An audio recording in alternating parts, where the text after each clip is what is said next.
ما بخلع. اسلم اسلم ابو مالح اسلم.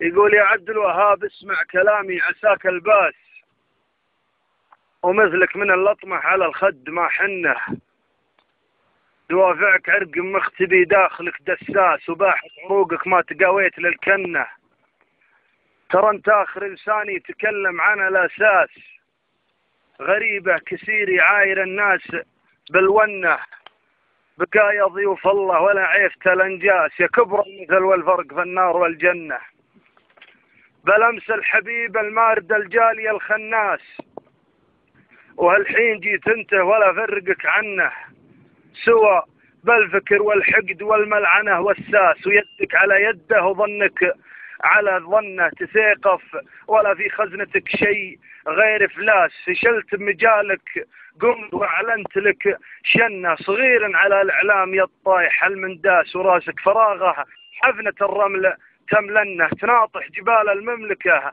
يا ضعيف الراس، وعودك رقيق ادنى الهبايب تهبنه، سعودي فوق رؤوس الاعداد دواس، وسلته برقبة الحقودين من سنه، سعودي وقدره يكسر الوزن والمقياس، وفي ساحة الامجاد له شنه ورنه، تناسيت وقفتنا مع دقة الاجراس، نرد الغزو بصدورنا ما هي بمنه، ولكن تثبيت الفعايل على القرطاس، علشان من ينكر على الوجه تحسنه، وشعب الكويت ارقى ولا خير في الادناس، عسى الله يفني سوستن حاولت سنه، وعسى الله يفتن من فتن بين ناس وناس، ويجعل شديدة المصايب تلو فنه، نعم خدمة الحجاج فخرا على نوماس، ولو بقي الحجاج سنة على سنة، بقايا ضيوف الله ولا عيفت الانجاس، يا كبر المثل والفرق في النار والجنة. الله صح والله لسانك يا ابو عبد الله. صاحب بدن كلام ذاك. صح والله لسانك يا ابو عبد الله. هذا في من ذي؟